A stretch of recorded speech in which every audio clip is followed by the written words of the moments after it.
My name is Samar Halankar. I'm a journalist, and my co-panelists are Yusuf Jamil, who is a very famous journalist based in Srinagar, and Mr. Kuro Saikia, who is a poet and a policeman as well. So we have a very interesting panel.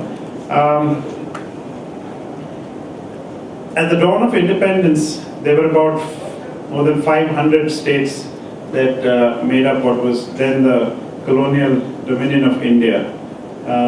Within some time, those 500 states had shrunk to about 15, I think, or 15 or 19, 15, I think, yeah.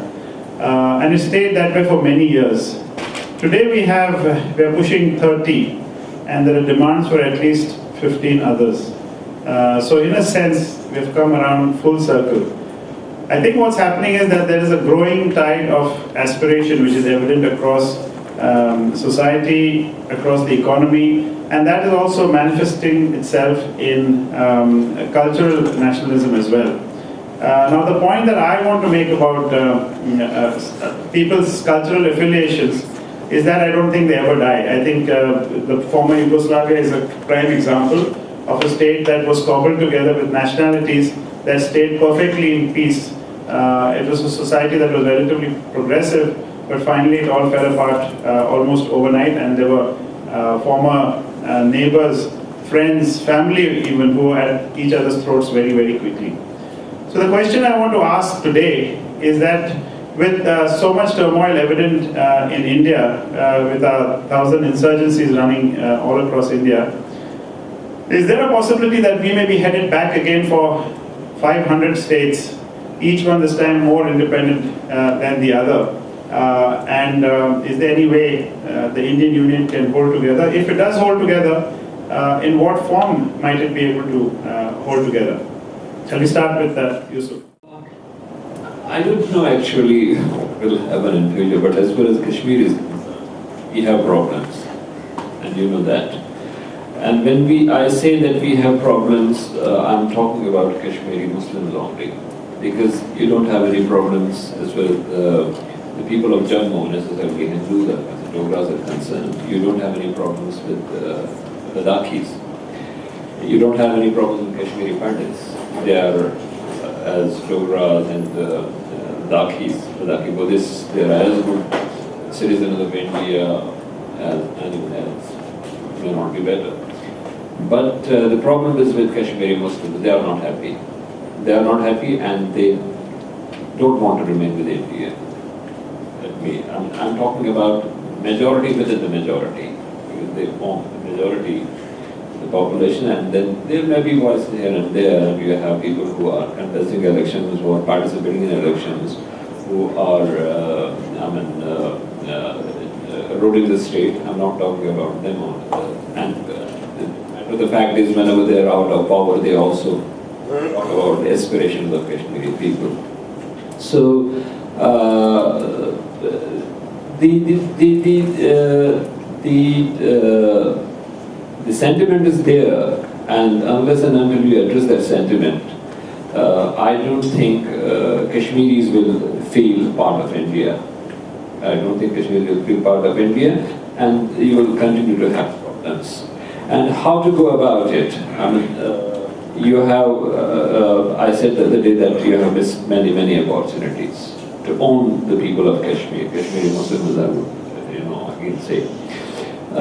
Whenever a Kashmiri goes out of Kashmir, he is being asked whether he is an Indian or is a Pakistani, and most people see him as a Pakistani. And you see what is happening in Delhi and Mumbai and elsewhere. Exceptions may be there, but people are being thrown out of hotels in the dead of the night. And you have one incident recently, and a couple was staying in a hotel in Delhi. And around midnight, the hotel guys came and said that you can't stay here. We have instructions from police. So unless and until this kind of attitude changes towards the people of Kashmir, I don't see any bright future for Kashmir and within India. I take your point entirely.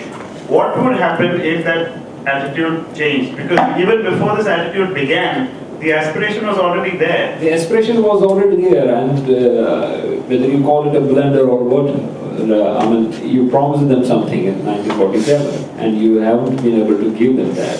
And now you are even talking about scrapping Article 370, which is a link between Jammu and Kashmir, and is the basis of accession between Jammu and Kashmir and the rest of India. So if the attitude is changed, only then you can address the political issue, main political issue. And maybe, if you try to own the people of Kashmir and identify with their miseries, with their sorrows, and then maybe the hearts will change, and people will think, okay, we will be better off, being with India than going to Pakistan or asking for independence. So it depends, how you go about it. But my question again to you and to you now is, do these aspirations, once they're there, ever go away? Put this aside, the question of how the Indian state behaves, etc. We have still not apologized for the 1966 bombing of Assam, which is the only time the Indian Air Force was ever used against own people, which has never happened even in Kashmir. But, and the Indian state is very bad at apologizing. There was no apology, there's been only one apology after many years for the Sikh riots, for the Gujarat. It's not a question of just,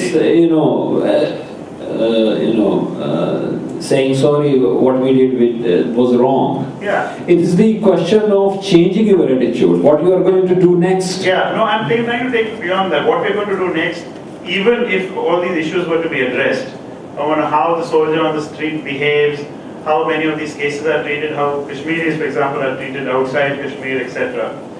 Will that, what I'm trying to say is, will that make a basic change in the aspirations of the Kashmiri people? And it's not just the Kashmiri people. I see it even with the Nagas and the Mizos as well, that despite all the agreements and whatever else, and now in the case of the Nagas and Mizos, so many of them now work across India.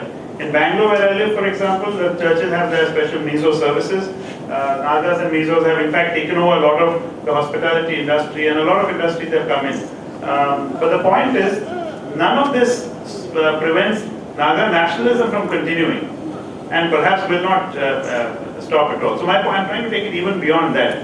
Do you think these are ever going to be addressed? How do you address some of these? Yes, I was thinking. Okay, it's a very difficult question, but he said whether the aspirations will go away. If aspirations go away, you stop being a human being. See, aspirations will not go away. Now, what type of aspiration? You see, these are inevitable. These sort of dynamics in a multi-linguistic country, because you see, certain communities where the middle classes started developing over time, they started reseeking their identity, they reseeking their understanding and acceptance. So if the small communities were earlier, they thought they belonged to a bigger community. Say, for example, some people thought they belonged to a bigger Assamese community. Now slowly and gradually they started feeling, look, we have our own smaller identity, smaller community which have come up now in the ladder of development, and also we want different language, we want different identity, we want different acceptance. So these sort of things will go on. You just can't stop it. In fact, long time I had written in a national newspaper and a piece of article where I say that a lot of negotiations are going on with different insurgent groups. You almost finish talking to them, signing an agreement, come out and see some another groups have gone to the jungle, taking the gun in their hand, saying, look, we are a splinter group now. So these sort of things have been happening since 1946 in Northeast area. So these things, you have to see it in a bigger perspective. You see, all the aspirations you can't meet. There will be certain aspirations which you can meet in the short term and in the long term. I think it will go on like this. Every time we discuss about Kashmir, Yusuf, or Kulasaikia in Assam, we only talk about these, violence and all other things. There are a lot of other things also there. You see, when we talk about belonging, the main topic of this session, yesterday also I was saying, people were talking about violence and things only in Assam, something, you just kidnapping, murder, death, all these are happening. It's not like that. It's not like that, let me tell you. Not as a policeman I'm saying. People are thriving, people are enjoying. When you tell me, where do you belong? I say, I feel very proudly, I will say, I belong to such communities where there may be violence, there may be bomb blast, there may be death. Now, you see, the perceptions of belonging, or the ideas of belonging, are always formed by the people's experiences in their childhood, in their cultural life.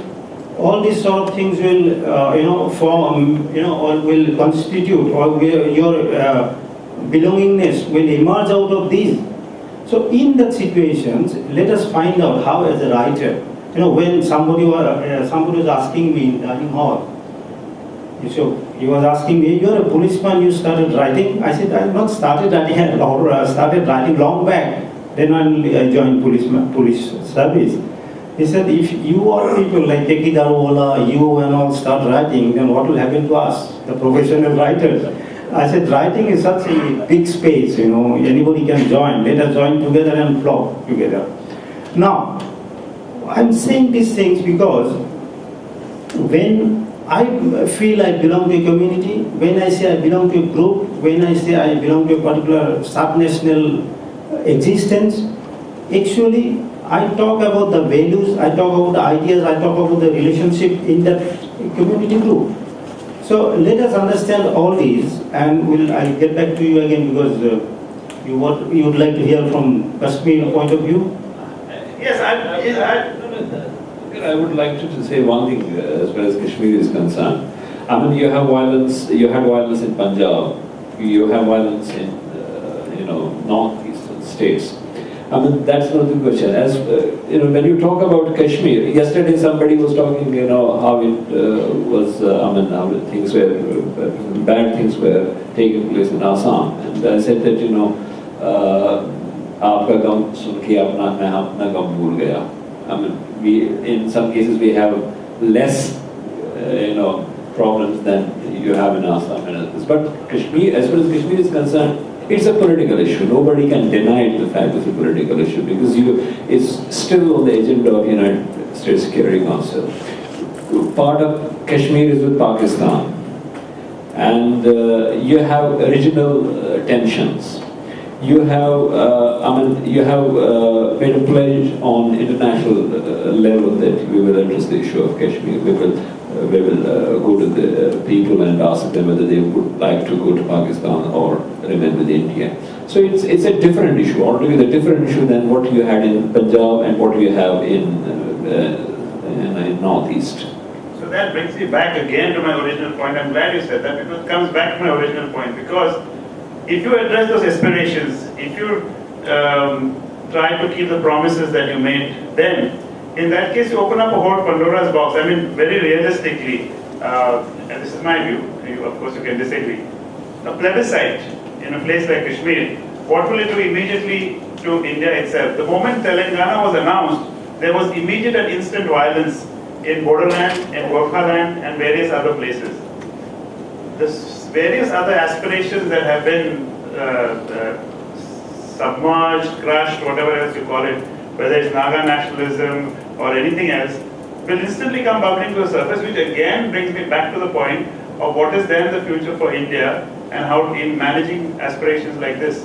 If this is a political aspiration, and I entirely agree it is a political aspiration, the moment you address the Kashmiri aspiration, I'm taking it from Kashmir elsewhere, the moment you address the Kashmiri aspiration, there will be immediately long dormant aspirations that will pop up elsewhere. No, actually, when you talk about these United Nations Security Council resolutions, Kashmiri political parties, what we call separatists, they have been repeatedly saying that we are willing to talk, we are willing to go beyond those resolutions.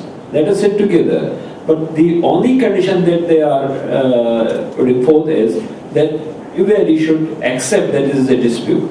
And unless and until you involve Pakistan also in talks, you can't, achieve anything. So they are open to dialogue. They are not saying that, okay, let's give us this right to self-determination, we will have a referendum, tomorrow in Kashmir. And they are not sticking to that. They are saying that we are willing to talk across the negotiating table. And you are not, doing anything to reach that stage. Absolutely, yes. Oh, fine. I mean, what you say, but I still feel, the last 1,000 years, 2,000 years, India has been surviving with small little states, with bigger unification, and again, dreaming about smaller states. These things will keep on going. Whatever the time demands, it will happen. But you just can't say as on today whether this will have impact on the other areas. It will definitely have impact. Say, Telangana declaration had a lot of impact in the Bodo areas, as you say. But still, there was not enough violence the way people thought it to be, but it subsided. So there will be struggle, there will be aspirations of people, and there will be different ways of coming to meet those aspirations. But the India, the pan-India, the image of India, I don't think it will change, because I don't only belong to my place, I belong to in different areas. There is no desert in my place, in Assam, there is no desert, all greenery, all it's like one landscape, water, green, everything. Now, when I visited desert in Jaisalmer in Rajasthan, I was there during the desert festival. So I saw 3 kids were there in the around 5-6 years old. I'm taking you back to literature, because Goa Literature Festival, you see. So in that desert, I saw 3 children were playing. Then I was thinking, these 3 children have never seen a river probably. If they dream about a river which flows through this desert, how will they behave? So I had written a story called Nadi Yadi. That means if the river, that's the name of the story. If the river had flown across the desert, in my story, these 3 children were digging up a small river in the desert, just a line they were drawing, and they said, we'll play about river today. River, we'll make a river and we'll build cities around the river. So in the whole story, they were building cities, they were building villages around the river with sand, small sand dunes, sand structures, and they were making it, around 30 feet all over. And they were very highly, pleased about it, that they have given reason to a full civilization in the desert because of the river. But suddenly the desert storm came and everything went off. When the desert storm stopped, there was nothing. So what I mean to say is, that desert, I belong to that desert also, the way I belong to Brahmaputra. That yesterday I saw the jetty, the sunset in jetty here. My driver was saying, no, sir, you must see the sunset in jetty here. Then I went there, I said, look, this sun sets in my Brahmaputra also. Similarly, same look, same sort of a landscape, same sort of a horizon I can see there. So this is how I belong to. Even if there will be some aspirations, violent or non-violent, whatever, in any part of the country, but at the end of the day, he or she feels, look, I belong to the community, I belong to the village from where I have come, I belong to the lower primary school from where I have come, where I was taught. No, I take your point on this, that you want to belong to where you are, whether you're a Bodo or a Naga or whatever Kashmiri, but you also want to belong to the larger India as well. Correct? That is fine. Now, perhaps people like you and me might feel like that. I feel, even though I've never lived here, I do identify as a Bodo, and which is the only reason I'm called here, by the way. I have no other claim to fame. But other than that, you and me feel like that. There are a lot of people who may not feel like that, who may feel. I know quite a few. I know quite a few Kashmiris. I know quite a few Nagas. They have a very strong feeling of nationalism. There's another friend of mine, a police officer, by the way, who was telling me that he said, we have gained a lot of respect. He was an IPS officer serving in the south. He said we've gained a lot of respect. He said, I command these 3 or 4 battalions, etc. I speak the local language, etc. And yes, in that sense, I'm an Indian police officer.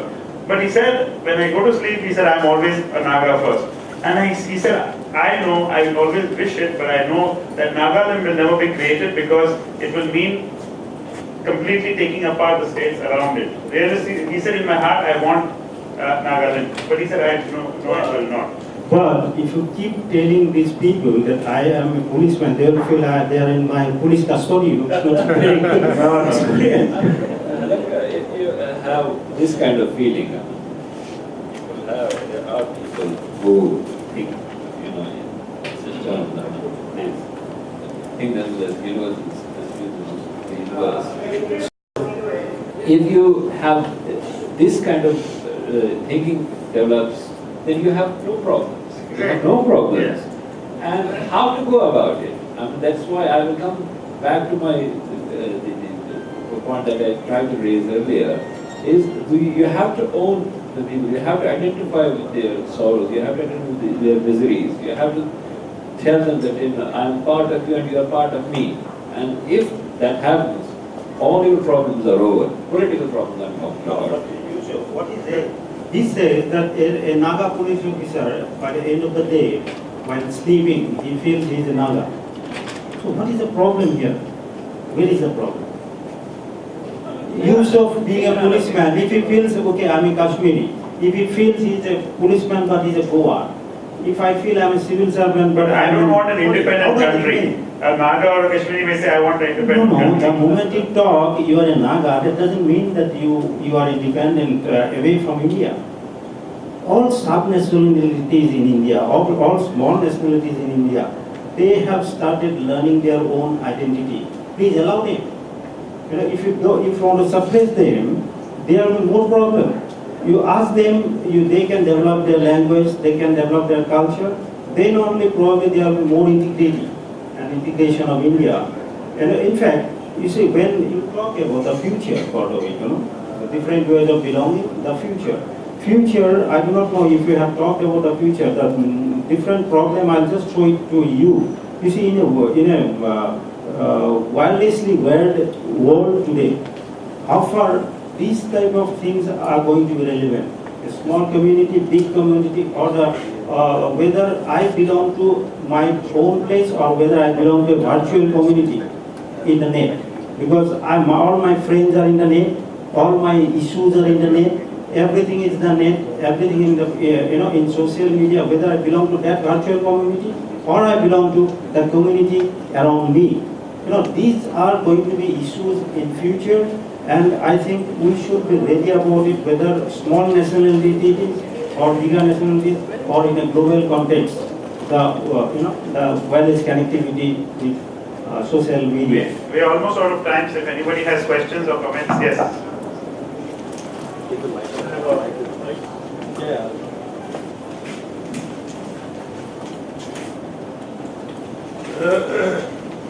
Yes, come to you. I followed this right from the beginning. A couple of points and leading to a question.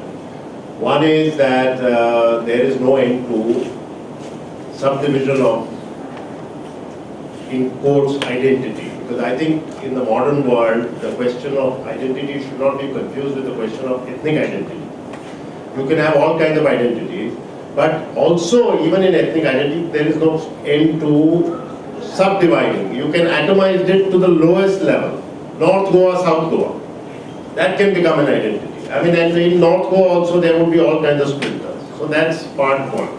Part two, you mentioned somewhere in the beginning somewhere that, what's happening in the Northeast, but there's still something simmering. And that's relevant to even to Kashmir and all that. Keep apart the political this, that it's not true to say that things have not got subsumed in the larger pan-Indian this. Tamil Nadu is a classic example. Where there was a lot of demand for a special Tamil kind of state. Punjabi Suba, this was not something that happened in the 80s, it happened way back in the 20s. So that did happen. And third, in a world which is getting more and more complex, where, as he said, virtual identities are being born, virtual communities are being born, because there could be a community of, say, gays, a community of people who are interested in something else. if you're constantly going to harp on ethnic identity, but we don't have a sense of belonging, but nobody is giving us this sense of belonging. I'm not harping. No, not you. I'm just saying, in a larger, there's all the splinter groups that are harping, not you at all. Social media is only accentuating those identities. No. Any technology can do it both ways. It can do both ways. I'm saying if you constantly do it, you're going to miss out on all the great changes that are taking place in the world. I personally feel, with due respect to you, Mr. Jamil, that the political question has to be sorted out. But this constant sense of feeling not belonging is something that is not exclusive to Kashmiris. It happens with all kinds of people. I can go to Punjab, I'm a Punjabi by 3 generations, 4 generations, maybe more. I can go to Punjab and not feel a sense of belonging there. So this belonging is a very personal thing. It is not related to soil only, it is not related to ethnicity only. It cuts both ways.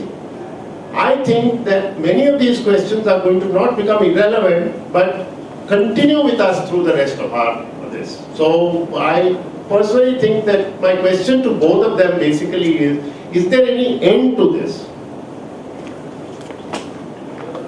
No, if you think, if you feel there should be an end to it, then the dynamics of nation growing, it becomes irrelevant.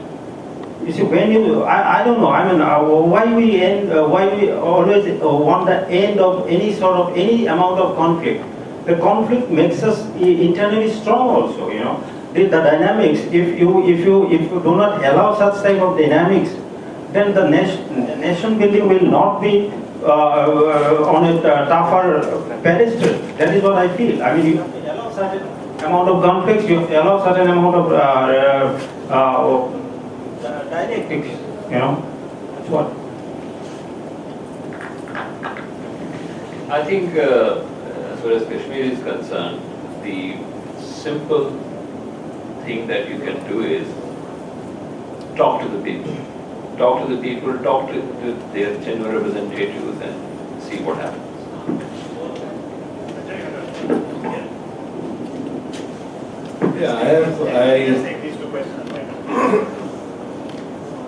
I have really 2 comments. I don't really have a question. The first is that all the states of the Northeast are recreating themselves outside of the Northeast.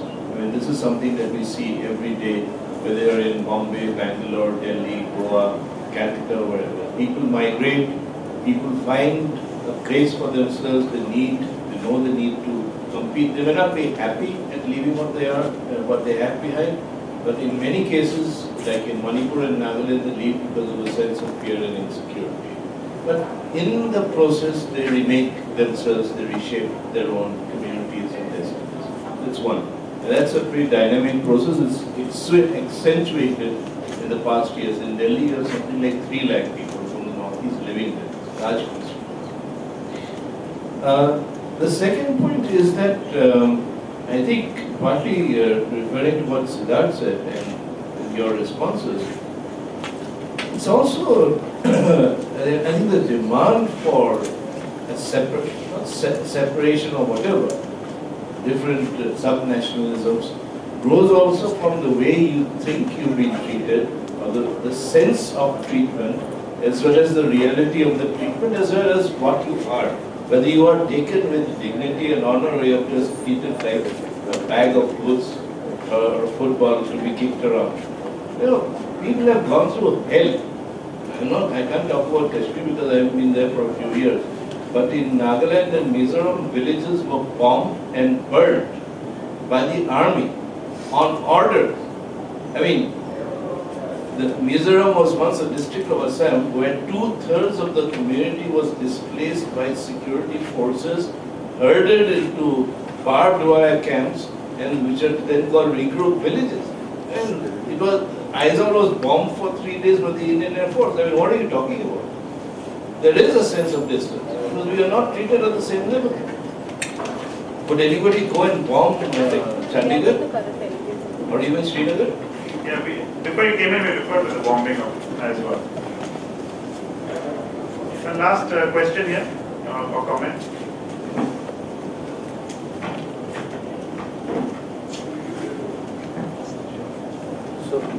Hello. Yeah, I have a friend. His name, everybody probably knows him, Divan. He comes from Arunachal. Recently at AFI, Northeast was the focus, and he was here, and everybody was asking him to talk about, comment on Northeast and Northeast and Northeast. And he came up and he said, what is this? Why am I being compartmentalized? I don't want to be only Northeast. I'm as competent to talk about elections in UP, as competent to talk about things happening in Sri Lanka, as competent to talk about Kashmir and Punjab and Afghanistan. Why should I be compartmentalized? This is the reverse of what you're saying. Yes, there is always this bigger person at home, the father figure, who thinks that he has the authority. But children, forget the word children, the smaller identities, again within quotes, are what make up a family. No family is complete without either the bigger authority or the smaller identity. We can't do without salt. Salt is a very strong identity, but too much of salt in itself is not a family.